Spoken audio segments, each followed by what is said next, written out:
الحمدللہ 1445 سن ہجری کی ماہ رمضان کی آج دوسری رات ہے، اور آج الہام، وحی، وسوسہ یہ کس کو کہتے ہیں، اس کے حوالے سے انشاءاللہ کچھ باتیں پیش کی جائیں گی۔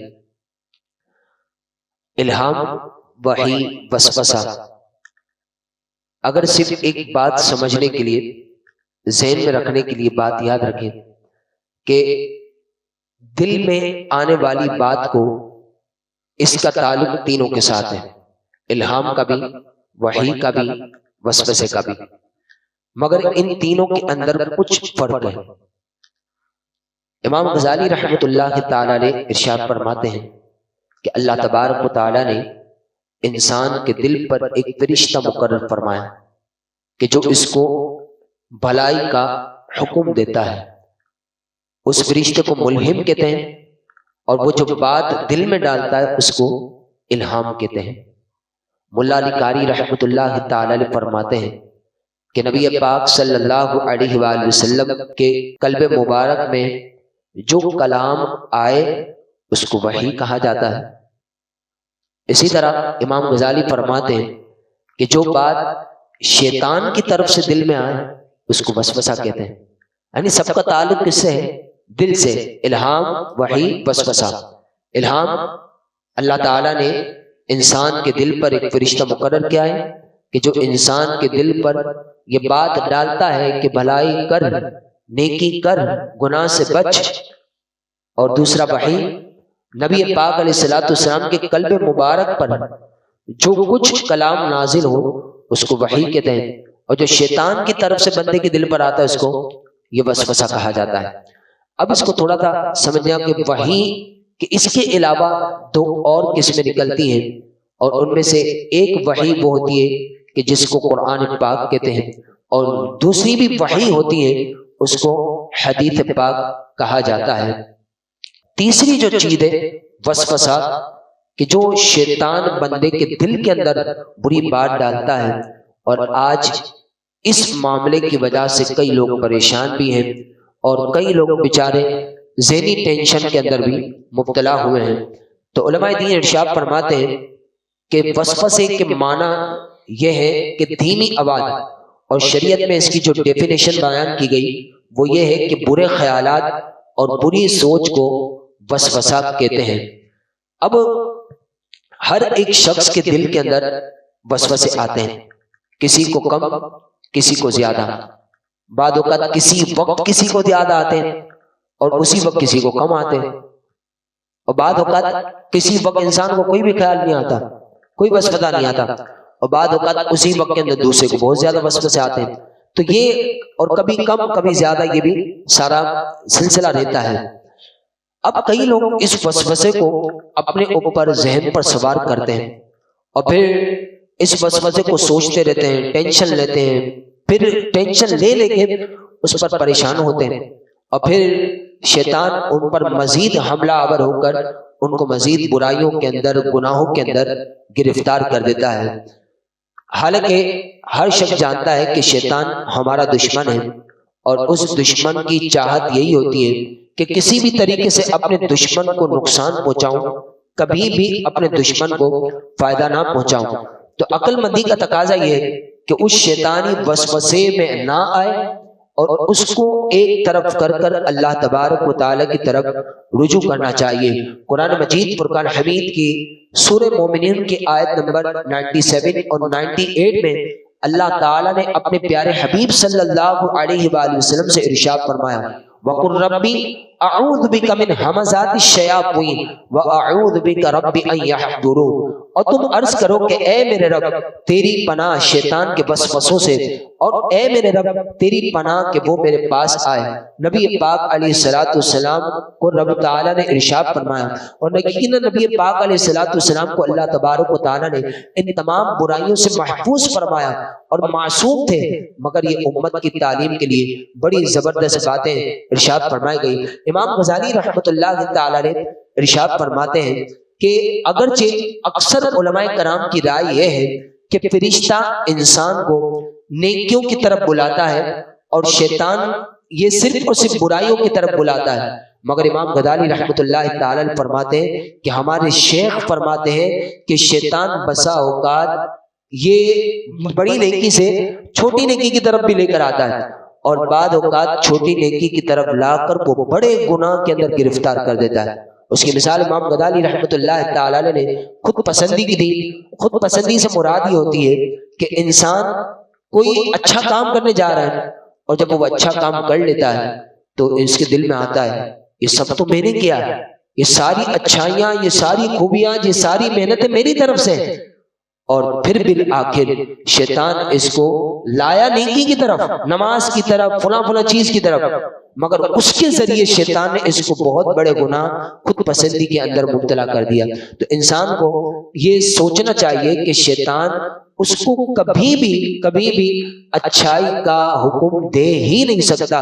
تو یہ شیطان کے بار ہوتے ہیں۔ بعد وقت کہتا ہے یار نماز تو پڑھنی ہے نا، گھر میں پڑھ لینا، نماز تو پڑھ رہا ہے نا، لیکن شیطان آپ کو جماعت سے سستی دلا رہا ہے۔ بعد وقت لوگ کہتے ہیں یار کچھ بھی ہے نماز تو پڑھتا ہے نا، تو اب شیطان دل میں ڈالتا ہے نماز تو پڑھ رہا ہوں، نہیں جماعت سے نماز پڑھے، ہر نماز کو جماعت کے ساتھ پڑھے، اور پھر جماعت میں بھی آگے بڑھنے کی کوشش کرے، اگر تیسری صف میں تو دوسری صف میں تو آگے بڑھنے کی کوشش کرے جہاں جہاں ممکن ہو۔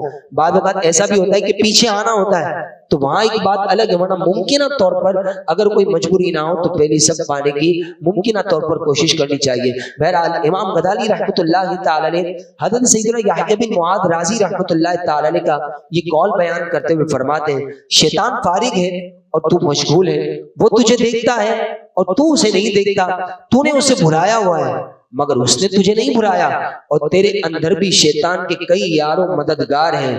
شیطان کے مددگار کون سے؟ فرمایا وہ نفس ہے، وہ خواہشات وغیرہ تیرے اندر موجود ہیں، اس لیے اس سے لڑائی کر کے اس کو مغلوب کرنا، یعنی اس کے اوپر غالب آنا ضروری ہے، ورنہ تو اس کی شرارتوں اور ہلاکتوں سے محفوظ نہیں لے سکتا۔ شیطان ہم سے اس قدر قریب ہے کہ نبی پاک علیہ الصلوۃ والسلام نے ارشاد فرمایا کہ بے شک شیطان انسان کے بدن میں خون کی طرح گردش کرتا ہے۔ اب خون کیسے چل رہا ہے؟ ایسے شیطان گردش کرتا ہے۔ تو صوفیہ کرام رحمۃ اللہ تعالی علیہ ارشاد فرماتے ہیں تو اس کے راستے کو بھوک کے ذریعے تنگ کرو، جتنا بھوکا ہوگا نا انسان تو اس کے راستے تنگ ہوتے جائیں گے۔ اس کی مثال آج کل کے روزے میں آپ دیکھ سکتے ہیں، کتنے لوگ مطلب آج پہلا روزہ تھا، کتنے لوگ ایسے تھے کہ جو بہت زیادہ باتیں کرتے تھے، بہت زیادہ مذاق مسیح کرتے تھے، مگر آج جب پہلا روزہ تھا تو ماشاءاللہ آپ دیکھیں گے کہ ان کے منہ پر سائلنٹ ہوگا۔ کئی لوگ ان سے روزانہ پریشان تھے مگر آج ان کی خاموشی کی وجہ سے کئی لوگ سکون میں ہوں گے۔ اس طرح آپ روز کے معمولات پر دیکھیں گے تو کئی اس طرح کے لوگ وہ خاموش ہوں گے، مگر جیسے روزہ کھل دے گا اور یہ دوبارہ کے وہی معمولات شروع ہو جاتے ہیں۔ تو کوشش یہ کرنی چاہیے کہ ہم کم کھانے کی عادت بنائیں، اور شیطان پر یہ بھی حاوی ہے۔ اچھا امام غزالی رحمۃ اللہ تعالی نے ایک بہت پیاری بات فرمائی، آپ نے دو باتیں سنی ہوگی کہ بعض بزرگوں سے منقول ہے کہ وہ کھاتے ہی نہیں تھے، کبھی کھایا تو انگور تھوڑا سا کھا لیا، کبھی مہینے دو مہینے کے اندر کچھ تھوڑا بہت کھا لیا، مگر زندہ بھی رہتے تھے۔ ہم تو ایک دن کے اندر بالکل بیٹھ جاتے ہیں اور وہ مہینے مہینے تک اس طرح بھوکے رہا کرتے تھے۔ اللہ والے ہیں، اور کئی ایسے اسلاف ہیں جو بالکل ہی نہیں کھاتے تھے، مطلب اتنے سالوں تک زندہ بھی رہتے تھے۔ خود حضور غوث پاک رحمۃ اللہ تعالی علیہ فرماتے میں نے 1 سال تک صرف پتے کھائے درخت کے، اور 1 سال تک صرف میں نے پانی پیا، پتے بھی نہیں کھائے، اور 1 سال تو ایسا گزرا نہ اس میں پانی پیا نہ درخت کے پتے کھائے، پورا سال ایسے گزرا۔ کون ہے گزر سکتا؟ ایک شخص بھی ایسا نہیں ہم میں سے کہ جو اس طریقے سے ایک دن بھی گزار سکے۔ اب جیسے افطار ہوئی جو ہماری کیفیات تھی تو وہ ہم سب جانتے ہیں، تو اللہ تبارک و تعالیٰ کے نیک بندوں کا یہ معاملہ تھا۔ اب بہت زیادہ کھائیں تب بھی عبادت میں مسئلہ، نہ کھائیں تب بھی مسئلہ۔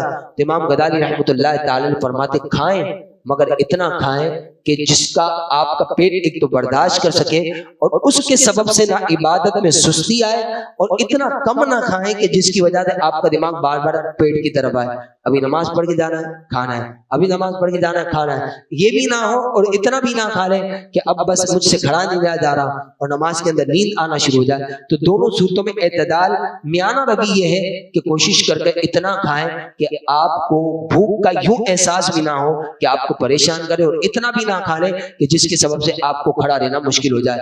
اب بزرگان دین فرماتے ہیں کہ شیطان یہ ہر ایک کے پاس آتا ہے، مسلمان کے پاس تو آتا ہے، کافر کے پاس بھی آتا ہے۔ اب کافر تو اس کے دوست ہیں، گمراہ لوگ ہیں وہ اس کے دوست ہیں، بددین بد اعتقاد شخص یہ ان کے دوست ہیں۔ شیطان جب ان کے پاس بار بار آتا ہے تو جو شیطان کے کٹر دشمن ہوں، خصوصاً مسلمان اور وہ علماء دین کہ جو اس شیطانی حرکتوں سے لوگوں کو بچاتے ہیں، شیطان کے منصوبے کو خاک میں ملاتے ہیں، تو ان کے پاس بھی تو شیطان آتا ہوگا نا، علماء دین کے پاس بھی تو آتا ہے، بزرگ اسباق کے پاس بھی آتا ہے، مگر شیطان بڑا چالاک ہے، جیسا بندہ ویسا وسوسہ، عالم ہے تو عالمانہ، اور اگر صوفیاء کرام کی فیلڈ کے اندر ہے تو صوفیانہ وسوسہ، اچھا عام لوگ ہیں تو پھر اس کو عام وسوسے اس کے اندر ڈالتا ہے، اور یہ مفتی احمد یار خان نعیمی رحمۃ اللہ تعالی فرماتے ہیں تو جیسا بندہ ویسا اثر۔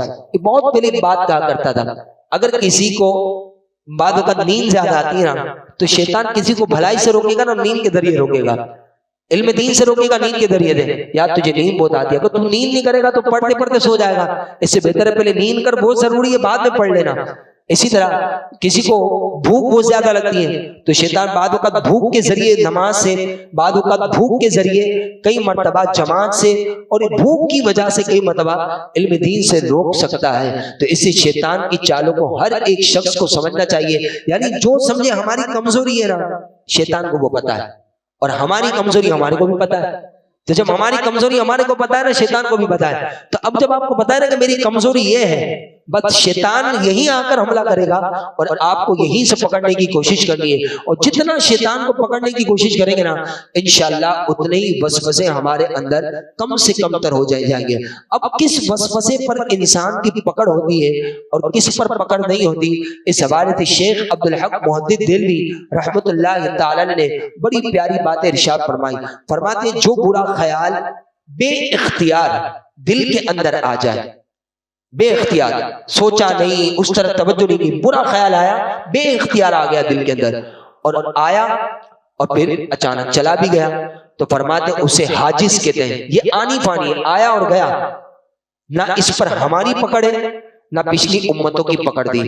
ہاں برا خیال آیا اور دل میں باقی رہ گیا، آیا اچانک ہم آیا اور دل میں رہ گیا تو یہ ہم پر معاف ہے، مگر پچھلی امتوں پر اس پر پکڑ تھی۔ اچھا اگر دل میں خیال آیا اچانک تھا اور دل کے اندر باقی بھی رہا اور اب لذت بھی آ رہی ہے، خوشی بھی ہو رہی ہے، تو فرمایا اس پر بھی پکڑ نہیں، لیکن اگر وہ کرنے کا ارادہ کر لیا جس کی لذت دل کے اندر آئی، گناہ کا کام ہے، اب ارادہ کر لیا کہ اب اس کو کرنا ہی کرنا ہے، اب یہ جو عزم کر لیا نا فرماتے اب اس پر اس کی پکڑ ہے، یہاں تک کہ کوئی ارادہ کفر کرے گا نا، کہ اس نے پکا ارادہ کر دیا کہ مجھے کفر کرنا ہے معاذ اللہ، اب اسے پکا ارادہ کیا تو ایسی صورت میں بھی وہ بندے کا ایمان اس کے پاس سے جدا ہو جائے گا۔ اس لیے ان باتوں کو سمجھنا ہے، آیا گیا پکڑ نہیں، آیا دل میں سمایا پکڑ نہیں، آیا لذت آئی پکڑ نہیں، آیا لذت آئی اور پھر اس کو کرنے کا ارادہ کر لیا اب اس پر پکڑ ہے۔ اب دل میں بعد وقت گندے گندے خیالات آتے ہیں، بندہ جھڑکتا ہے، لا حول ولا قوت الا باللہ العلی العظیم، ہٹاتا ہے، اللہ کے بارے میں آتا ہے ہٹاتا ہے، نبی پاک علیہ الصلوۃ والسلام کے متعلق آتا ہے ہٹاتا ہے، اب وہ آنے کے بعد وہ پھنستا ہے، بندہ توبہ کرتا رہتا ہے، توبہ کرتا رہتا ہے۔ اب لوگ سوال کرتے ہیں کہ کیا اس پر بھی پکڑ ہوگی؟ تو مفتی احمد یار خان نعیمی رحمۃ اللہ تعالی فرماتے ہیں یہ وسوسوں کا آنا، پھر اس کو برا سمجھنا کہ یار اللہ کے متعلق وسوسہ، گندی گندی باتیں آ رہی ہیں یا نبی پاک کے متعلق ایسے ایسے وسوسے آ رہے ہیں، تو یہ جو وسوسے آئے اور پھر بندہ اس کو برا بھی سمجھتا ہے، فرمایا یہ عین ایمان ہے، اور شیطان اس کے پاس جاتا ہے جس کے پاس ایمان ہوتا ہے۔ دنیا کا دستور ہے جس کے پاس دولت ہوتی ہے ڈاکو اس کے پاس جاتے ہیں، چور اس کے پاس جاتے ہیں، تو جس کے پاس ایمان کی دولت ہوتی ہے تو شیطان زیادہ اس کے پاس جاتا ہے، اور جس کا ایمان جتنا مضبوط ہوتا ہے اتنا ہی شیطان اس کے پاس زیادہ آتا ہے۔ صحابہ کرام علیہ رضوان کے پاس تو ایسے ایسے خیالات آتے تھے، سرکار کی بارگاہ میں حاضر ہوتے، آقا وہ ہم زبان پر نہیں لا سکتے، تو نبی پاک علیہ الصلوۃ والسلام نے یہی فرمایا یہ ایمان کی نشانی ہے کہ جس کے پاس زیادہ خیالات آئے، وسوسے آئے تو پریشان نہیں ہو، جھڑکنے کی کوشش کریں، لا حول ولا قوت الا باللہ العلی العظیم پڑھیں اور اللہ تعالیٰ سے دعا مانگے، انشاءاللہ بہت فائدہ ہوگا۔ ہاں امام غزالی رحمۃ اللہ تعالیٰ نے ایک بڑی پیاری بات ارشاد فرمائی، فرمایا اب یہ جو شیطان بار بار جو آپ کو وسوسے دے رہا ہے نا، تو اب اس میں تین باتیں آپ سمجھ لو، وہ تین باتیں کیا ہیں؟ فرماتے جب تجھے شیطان نے بات ڈالی تو اب سمجھ جا کہ شیطان کا یہی وسوسہ ہے، اب پکڑ لے اس کو آئندہ۔ اب جب تو نے پکڑ لیا اس کو، جیسے چور کا ایک راستہ بند کر دیا تو اب چور وہاں سے آنے سے بچ جائے گا، تو اب تو نے شیطان کا یہ وسوسہ اپنے کنٹرول میں کر لیا، تو اب شیطان یہاں سے نہیں آئے گا، اب دوسرے سے آئے گا۔ تو شیطان کی اس طرح چالاکیوں کو پکڑتا جا، نہ کہ اس کے وسوسے میں مبتلا ہو۔ دوسری بات امام غزالی رحمۃ اللہ تعالی فرماتے ہیں کہ شیطان گمراہ کن ہے اور گناہوں بھری دعوت یہ دیتا رہتا ہے۔ تو اب آپ سمجھ لو کہ جب گناہ کی بات آئی ہے نا، تو یہ اللہ کی طرف سے تو ہو ہی نہیں سکتی ہے، کوئی اچھی تو بات ہو نہیں سکتی، ضرور گناہ کی بات کس کی طرف سے؟ شیطان کی طرف سے۔ تو جب گناہ کی بات شیطان کی طرف سے، اس کو جھڑک دو۔ اللہ کے متعلق کوئی برا خیال لا رہا ہے تو یہ شیطان ہی لے کر آئے گا، اس کو جھڑک دو۔ اب سمجھ جاؤ کہ یہ بری بات ہے ہی شیطان کی طرف سے، تو اب جب بری بات شیطان کی طرف سے تو مجھے ماننے کی ضرورت ہی نہیں ہے۔ اور تیسری بات فرمایا جب یہ شیطان اس طرح کی بات ڈالے تو اللہ کا ذکر کرو۔ تو اللہ کا ذکر کرنے کی برکت کیا ہے؟ نبی پاک علیہ الصلوۃ والسلام ارشاد فرماتے ہیں کہ شیطان انسان کے دل پر اپنے سون رکھ دیتا ہے، اگر وہ اللہ کا ذکر کرے تو وہ سکڑ جاتا ہے، اور اگر اللہ عز و جل کو بھول جائے تو اس کے دل کو لقمہ بنا لیتا ہے۔ تو اب کرنا یہ ہے کہ ہمیں اللہ تبارک و تعالیٰ کا ذکر کرنا ہے۔ اب ایک سوال آتا ہے کہ یہ تو چلو ٹھیک ہے عام خیال میں، اب نماز میں بھی وسوسے آتے ہیں، شیطان کبھی کہتا ہے یہ کر لے، کبھی کہتا ہے یہ کر لے۔ یہ بھی حدیث پاک میں فرمایا شیطان کے کام یہی ہے، کبھی یہ بات یاد دلائے گا، کبھی وہ بات یاد دلائے گا، کبھی یہ کر لے، کبھی وہ کر لے، ارے اس سے پیسے لینے دے، اس کو دینے تھے، گھر پہ تجھے یہ چیز دینی تھی، وہاں سے یہ چیز لانی تھی۔ اس طرح کی شیطان باتوں میں مبتلا کر کے نماز سے ہٹاتا ہے۔ پھر بندہ بولتا ہے یار میں نے 3 رکعت پڑھی یا 4 پڑھی، 2 پڑھی یا 1 پڑھی، پریشان ہوتا ہے۔ اسی طرح تراویح میں بھی ہوتا ہے، قرآن پڑھتے پڑھتے یہاں پہنچے تھے یہاں پہنچے تھے، کئی مرتبہ یہاں پڑھا وہاں پڑھا، اس کو درست پڑھا تھا نہیں پڑھا تھا۔ اب شیطان اس طریقے سے گھمانے کی کئی مرتبہ کوشش کرتا ہے، بعض اوقات سننے والوں کو گھماتا ہے، بعض اوقات پڑھنے والوں کو گھماتا ہے۔ شیطان چھوڑتا کسی کو نہیں ہے، آتا ہے کبھی بولتا ہے وہ یاد کر، پڑھتے پڑھتے بولتا ہے وہاں لے کے چلے جاتا ہے، وہ یاد کر، وہ یاد کر، وہ اس سے بہتر چیز ہے۔ حالانکہ نماز قرآن اس سے بہتر کوئی چیز نہیں ہے۔ عام طور پر جو اس حوالے سے بات درج کر رہا ہوں، مگر شیطان اس کو وہاں لے کر جانے کی کوشش کرتا ہے۔ تو مفتی احمد یار خان نعیمی رحمۃ اللہ تعالی نے فرمایا کہ نماز شروع کرتے وقت تکبیر تحریمہ سے پہلے 3 مرتبہ تھو تھو تھو کرے اور لا حول ولا قوت الا باللہ العلی العظیم پڑھے، اور پھر اس کے بعد جب کھڑا ہو قیام میں تو سجدے کی طرف، رکوع میں ہو تو پھر دونوں پاؤں کی طرف یا پاؤں کی جو یہ اوپر والے حصے ہوتے ہیں اس طرف، اور جب سجدے میں جائے تو اپنے ناک کی ہڈی کی طرف یا نوک کی طرف، جب کھڑا ہوتا ہے رکوع سے تو سینے کی طرف، اتحیات میں جب بیٹھے تو گود کی طرف نظر رکھے، تو انشاءاللہ اس کو نماز میں خشوع اور خضوع کی دولت نصیب ہوگی۔ اچھا بعض اوقات کسی کو وسوسے آتے ہیں، یہ تو نماز کے حوالے سے، کبھی وضو یار کوئی ہاتھ تو نہیں دھلنے سے رہ گیا، کبھی وہ کہتا ہے یار چہرہ تو دھلنے سے نہیں رہ گیا۔ تو یہاں علماء دین ایک زبردست فارمولہ بتایا، فرمایا کہ اگر وضو کے اندر، نماز کے اندر کبھی یہ پہلا واقعہ ہے نا تو آپ وہ کام کر لو، اور اگر بار بار اس کا آتا ہے تو ایسی صورت میں اس طرف توجہ ہی نہ دو۔ وضو میں بار بار کہتا ہے شیطان یہ کر لے، یہ کر لے، یہ چھوڑ دیا، وہ چھوڑ دیا، تو نہ جائے، اس کی طرف توجہ ہی نہ کریں۔ نماز کے اندر کرتا ہے توجہ نہ کریں، آپ کوشش کریں نماز کے اندر توجہ رکھیں۔ شیطان گھمانے کی کوشش کرے، وسوسے ڈالتا ہے تو اس کی باتوں کی طرف نہ آئے، شیطان اس طرح گھمانے کی کوشش کرتا ہے۔ اچھا بعد اوقات کسی کی بات اس طریقے سے آتا ہے، پتہ ہے کہ یار یہ بندہ پریشان ہوتا ہے نا تو یہ طلاق کی وجہ سے پریشان ہوتا ہے، تو بعد اوقات ایسے بھی مسائل آئے، شاید آپ کے بھی علم ہو، تو اس طرح کے کیسز آتے ہیں، یار میں نے اپنی بیوی کو بولا کہ نانی کے گھر پہ جا، تو کیا طلاق تو نہیں ہو گئی؟ میں نے کہا کہ جا بھائی تو اپنی ماں کے گھر پہ جا۔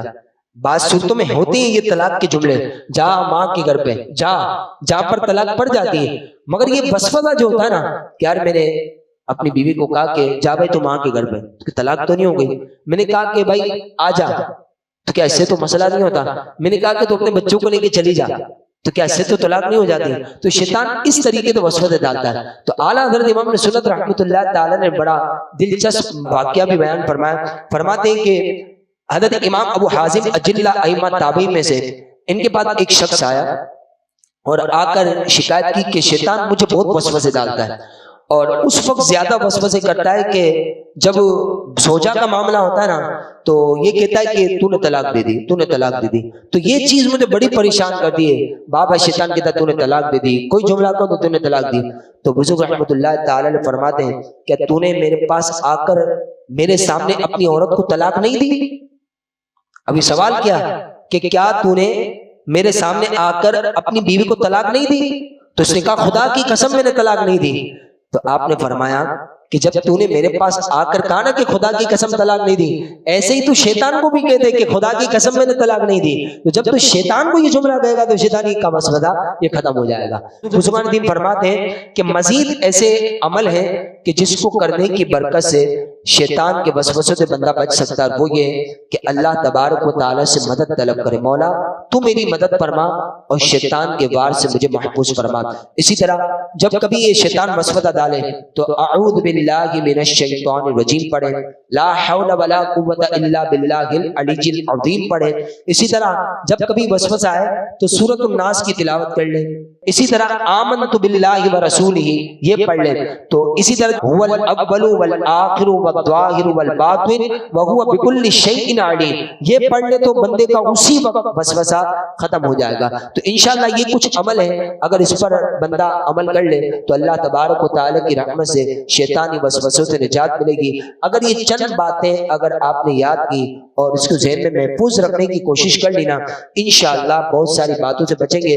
مگر دیکھیں جیسا وقت گزرتا جاتا ہے شیطان اسی قدر کچھ نہ کچھ اپنے وسوسے بھی بدلتا ہے. جیسا حالت جیسے ایڈوانس دور ہے تو شیطان کے وسوسے بھی ایڈوانس ہو رہے ہیں، اور جیسے معاملات حالات ہیں شیطان کے وسوسے بھی ویسے حالات معاملات کے لحاظ سے بدلتے جاتے ہیں. تو اب اس پہ ہوشیار لینا ہے. جیسے موبائل کیسا آیا ہمارے پاس تو آپ سمجھ لیں کہ شیطان کے بھی سارے فنکشن دوسرے ہوں گے. اب اس کو سمجھنے کے لیے ہمارے کو سمجھنا ہے کہ جو چیز آپ کو تنگ کر رہی ہے علماء دین سے رجوع کریں، ایک ایک چیز کوشش کریں جاننے کی کوشش کریں گے. انشاءاللہ جتنا علماء دین سے رابطے میں رہیں گے اللہ کی رحمت سے اتنی ہی ہماری شیطانی وسوسوں سے حفاظت ہوگی. اللہ کریم ہم سب کو عمل کی توفیق عطا فرمائے. رب کریم شیطانی وسوسوں سے ہم تمام کو محفوظ فرمائے. آمین بوسیلۃ خاتم النبیین صلی اللہ علیہ وسلم. الحمدللہ رب العالمین والصلاة والسلام علی سید الانبیاء والمرسلین. یا ارحم الراحمین، پیارے پیارے اللہ ہماری حاضری کو اپنی بارگاہ میں قبول فرما. غلطیاں بے ادبیاں کمی بیشی سارے گناہ معاف فرما. نبی پاک علیہ السلام کے صدقے ایمان پر دین پر استقامت عطا فرما. شیطانی وسوسوں سے نجات عطا فرما. اے پیارے اللہ نبی پاک کا صدقہ ہم سب کو عافیت عطا فرما، شیطان پر غلبہ عطا فرما. اے اللہ شیطان کے مکاریاں نفس مار کی شرارتوں سے محفوظ فرما. مولا میں برائیوں سے بچا، گناہوں سے بچا، نیکیوں کی توفیق عطا فرما، نیکیوں پر استقامت عطا فرما. دنیا میں بھی اور مرتے وقت بھی مولا شیطان کے موقع پر سے بچانا. آخر وقت ہماری زبان پر کلمہ طیبہ جاری ہو، ایمان پر ہی ہم سب کو آقا کے قدموں میں شہادت کی موت عطا کرنا. ہم سب کی دعاؤں کو نبی پاک علیہ السلام کی پیاری مقبول دعاؤں کے صدقے قبول فرما. وصلی اللہ تعالی علی خیر خلقہ سیدنا و مولانا محمد وعلی آلہ واصحابہ اجمعین برحمتک یا ارحم الراحمین. لا الہ الا اللہ محمد رسول اللہ.